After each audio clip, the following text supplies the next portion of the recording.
J'espère que vous allez bien. Bienvenue chez Ladoa. It's about everything. Cette fois-ci, on va du côté des enfants de cette légende iconique qui n'est plus là, mais il fait encore vibrer.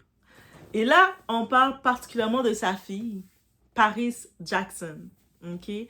Paris Jackson qui est obligée de se battre pour l'héritage de son propre père.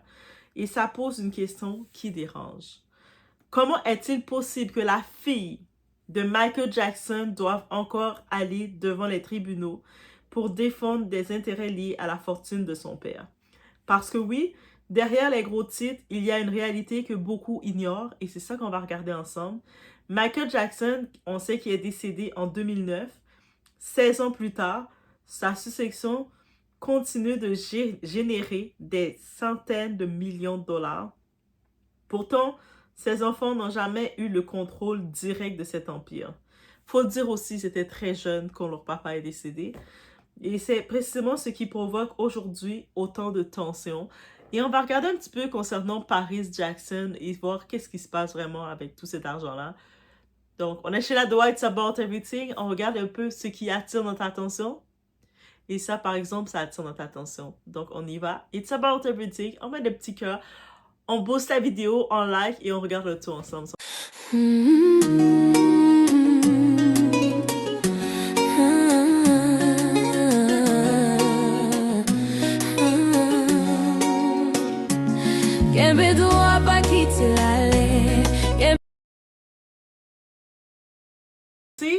En parlant de la succession qui fonctionne comme une entreprise. C'est comme ça que ça a été, il y a des dispositifs qui ont été mis pour la fortune de Michael Jackson. Selon les dispositions connues du trust mis en place après la mort de Michael Jackson, l'argent destiné aux enfants, parce que oui, c'est les enfants de Michael qui sont les héritiers. Ses frères et sœurs ne bénéficient pas. Ses enfants bénéficient, on sait qu'il a laissé une partie à sa mère, sinon... Mais c'est eux qui bénéficient de toute cette fortune dans tous les cas. Maintenant, il y a une façon, tout l'argent qu'il a, il continue de faire. C'est comme, on peut pas donner juste... Là, maintenant, elle a 27 ans, mais on peut pas lui donner l'argent comme ça pour gérer toute la fortune d'image de leur père. Donc, comment ça a été mis en place? L'argent destiné aux enfants est distribué progressivement à différents âges. Pendant ce temps, la gestion de l'empire financier reste entre les mains des créateurs, des exécuteurs testamentaires. Autrement dit, ceux qui prennent les décisions ne sont pas les enfants. Ok? Ceux qui prennent les décisions, ce n'est pas eux, ce sont les administrateurs, c'est eux qui prennent les décisions pour le moment. Et c'est là que le débat commence. Parce que certains considèrent que cette structure protège le patrimoine, d'autres estiment qu'elle prive les héritiers d'un véritable pouvoir sur ce qui appartient à leur famille. On sait, Paris Hilton actuellement, elle est héritière. Donc, c'est pas un cadeau, une faveur qu'elle demande, ok? Elle demande son bien. C'est bien. Elle dit, give me my money. J'ai 27 ans, je veux mon argent. C'est ce qui choque plusieurs observateurs. Paris Jackson, j'ai dit Paris Hilton, hein, pardon. Paris Jackson, guys. Paris Jackson n'est pas étrangère. Ce n'est pas une investisseuse extérieure. Ce n'est pas une société privée. C'est la fille du défunt. Quand elle conteste certaines dépenses ou certaines décisions, elle affirme défendre les intérêts de la succession elle-même. La semaine dernière, un juge lui a notamment donné raison concernant plusieurs centaines de milliers de dollars de bonus versés à des cabinets externes. Donc, la petite Paris, elle contrôle, elle regarde bien les choses et elle a constaté, là, elle allait voir un juge, elle a dit « Hey, pourquoi tout cet argent-là, vous le donnez à des cabinets comme ça sort pour les cabinets, là? » Elle a les yeux bien ouverts et elle contrôle et les juges lui ont donné raison. Donc, elle est très grande, notre petite Paris.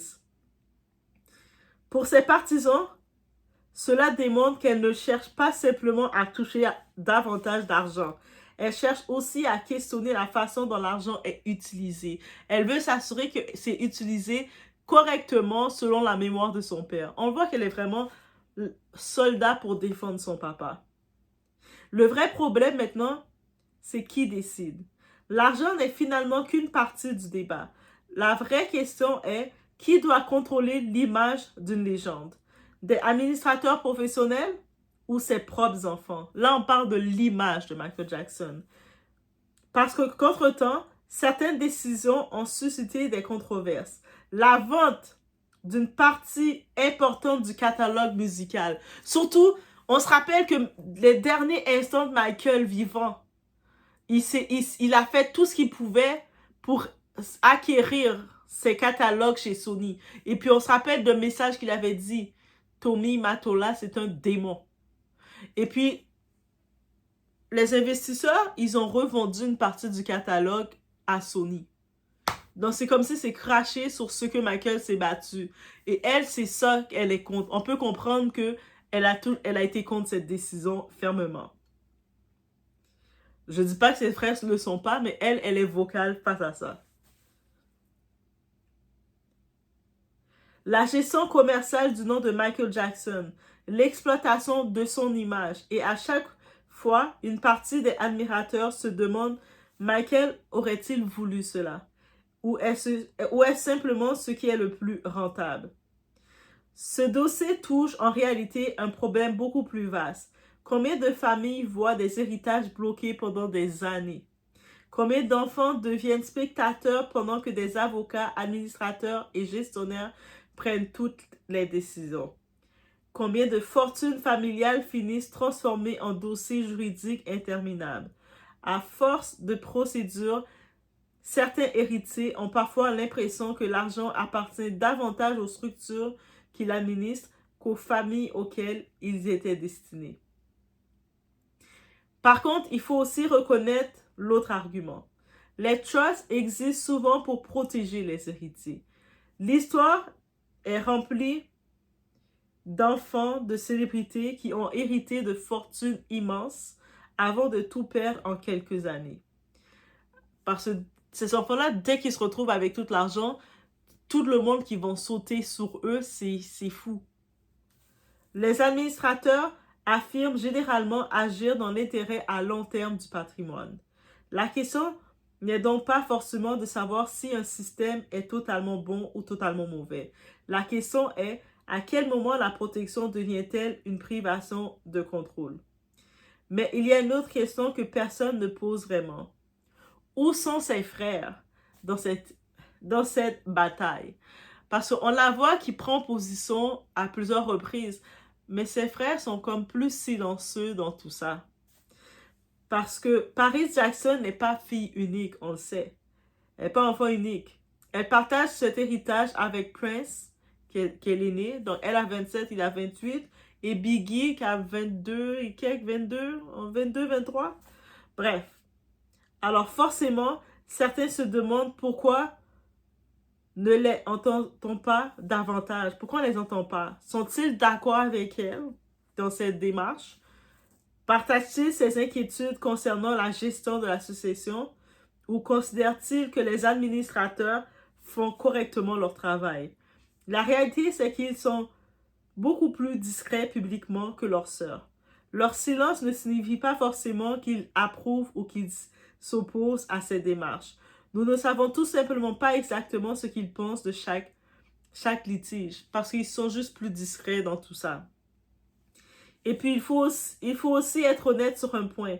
Contrairement à ce que certains internautes racontent, les enfants de Michael Jackson ne sont pas privés à vie de leur héritage.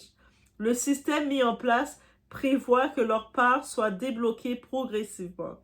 Donc, une première portion à 30 ans.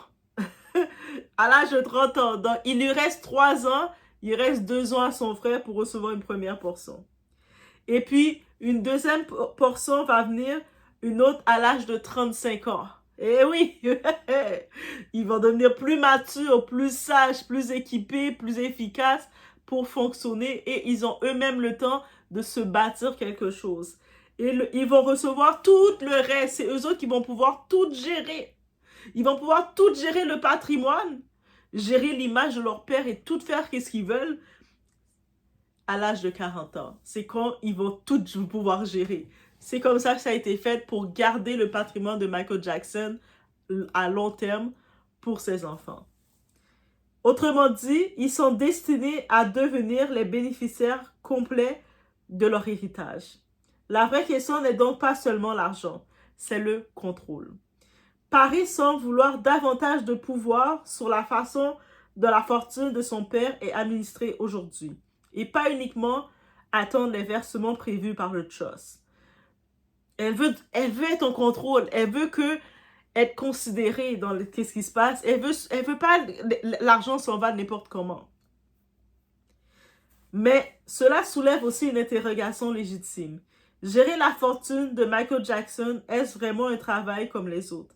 On ne parle pas d'un simple compte bancaire, guys. On parle d'un empire mondial où il y a des catalogues musicaux qui prennent la valeur de plus en plus. Et plus en plus que Michael, il n'est plus là, ça prend encore plus de valeur.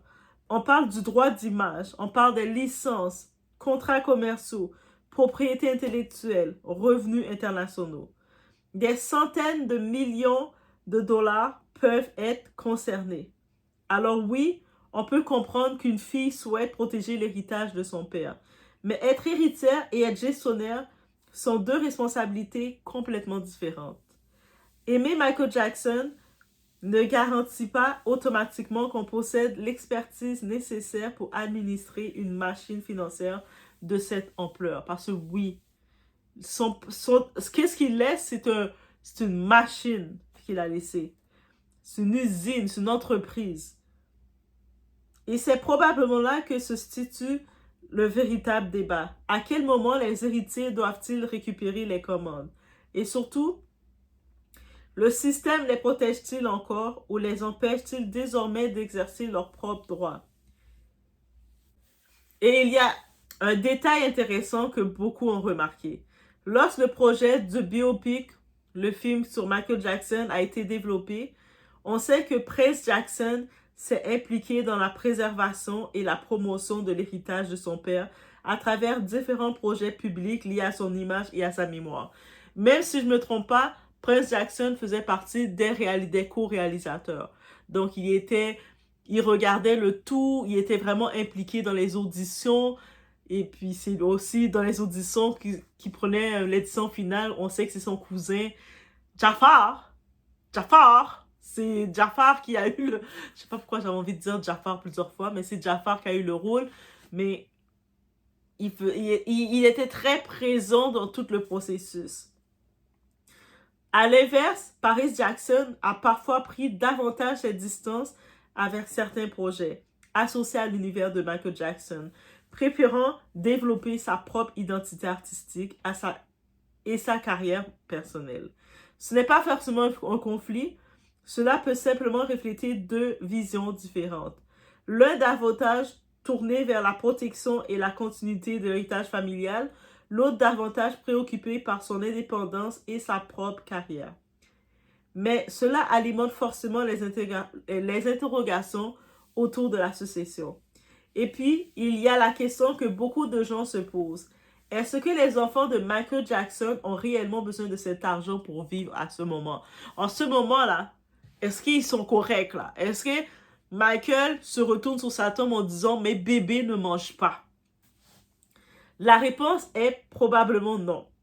D'après les informations publiques disponibles, les enfants bénéficient depuis des années des revenus et des mécanismes prévus par le trust familial. Leurs dépenses importantes, leur sécurité et certains coûts de vie ont été pris en charge dans le cadre de la succession. On ne parle donc pas de personnes qui seraient dans le besoin ou incapables de payer leur loyer demain matin. Le débat semble davantage porter sur le contrôle, la transparence et la gouvernance de la fortune que sur une question de survie financière. Parce qu'au fond, ce qui semble déranger Paris n'est peut-être pas uniquement le montant de l'argent, c'est le principe. Imaginez voir le nom de votre père générer des centaines de millions de dollars pendant des années sans avoir le dernier mot sur certaines décisions majeures concernant son image, son catalogue ou ses affaires. Pour certains héritiers, cela peut donner l'impression d'être bénéficiaire d'un patrimoine sans en être réellement maître.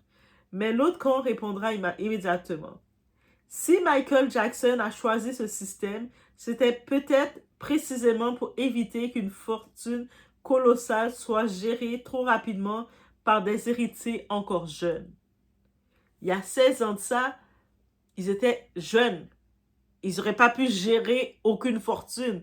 Donc, le monde aurait passé sur eux, ils auraient tout lapidé ça et fait tout ce qu'ils veulent avec ça.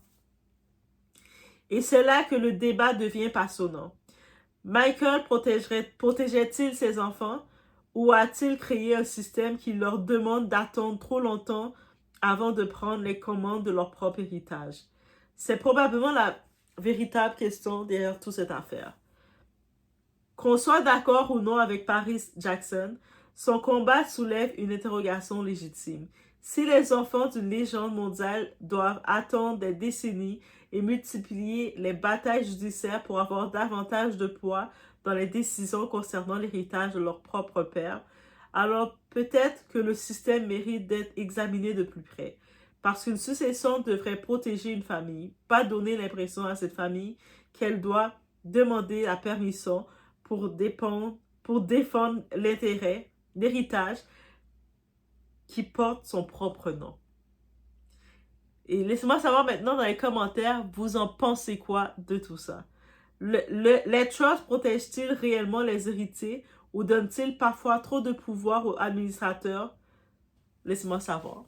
Donc, est-ce que pour vous, vous dites que ça aurait été plus juste que dès le 2009, il y a 16 ans de ça, quand Michael n'était plus là, on donne tout l'argent aux enfants et puis tout le monde autour font ce qu'ils veulent parce que les enfants étaient des enfants justement.